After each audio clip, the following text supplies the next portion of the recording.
Okay, so Dad, tell us how it all started with Lenana. How did WorldCOMP get involved?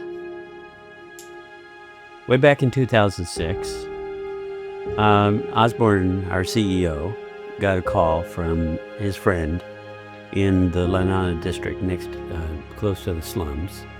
So he went and visited a school that the community had started for the kids in the community that were unable to go to school because of poverty and because they couldn't afford school fees. And the children were crammed in there, shoulder to shoulder. And Osborne went over there and saw the conditions. The Lenana district at that time often flooded, and there was typhoid-infected water there, and the kids, a lot of the kids were out. They had 200 kids enrolled, and about 100 of them didn't show up every day. And they were malnourished, and so Osborne called me and said, hey, can we begin a feeding program for this struggling school in Lenana? And we did just that. We started a feeding program, and within weeks it transformed the place because the children started coming to school for their daily meal, or most of them, it was the only meal they got an entire day. And the teachers, other teachers that were unemployed started joining us also for the daily meal. And within a short time, it doubled the population of the school. And there was 400 kids in this little narrow strip of land, crammed in this little dingy building with very poor latrines and no electricity, no running water. So they were meeting in there, and they had nothing. I mean, they had nothing but food. And the food was a really big deal because within that whole school year, it began to transform the health of the kids. Kids began to get strong. And within a couple of years, that school amazingly prospered. In a district where there's 25 schools, that school rose to number 3 in academics and number 1 in sports. While we were in that facility, the whole community transformed.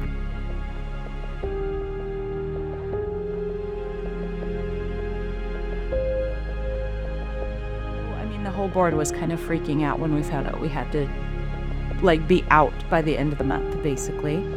And so, yeah, I was actually there when we were looking for other properties, and we walked to this property that was maybe half a mile away, and we were standing, and this was the first place they were like, well, what about this place? And it was literally a swamp.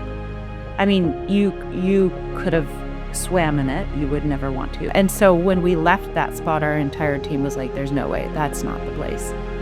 They had engineers come out to that site that we thought, no way.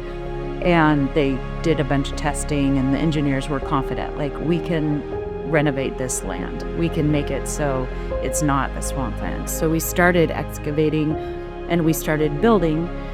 I didn't know what to expect.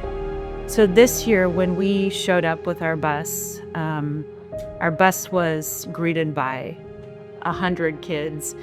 They escorted the bus in a parade-like fashion. They escorted us probably half a mile, walking with us, cheering us on to the gate of the school. And the gate opens and we drive in, and it was so surreal because you're going from garbage on the street, you're going from metal siding, you're going from poverty, and you can see it everywhere, and you drive into this compound and it's like you're transported to a completely different place.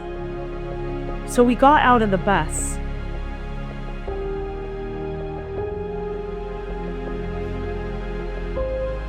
We got out of the bus, and I just remember standing there, and just you're engulfed by this huge structure. It's surrounding you, and it's 3 stories high. It was perfect. There wasn't a piece of garbage on the property. From the windows to the concrete work, to the columns built into the school. The whole thing was so ornate. And of course, you're greeted like always with the school kids who are singing and praising and dancing. But this time was a whole different feel because they got to be in a completely different space than they had ever been in their entire lives. And I just remember having this thought as I'm sitting there looking at this monster building, like, God, what? Like, this, what? I thought, like, okay, we're just building a school to carry on. And I'm looking at this, I'm like, okay, for $360,000 at the time, that's how much we had put into this building. We had built a school with 17 classrooms, a full kitchen, a playground, a science lab, a computer lab, a library, and this third floor that's going to be this assembly space meeting hall. We had built this building. God had built this building. He did it. And all I heard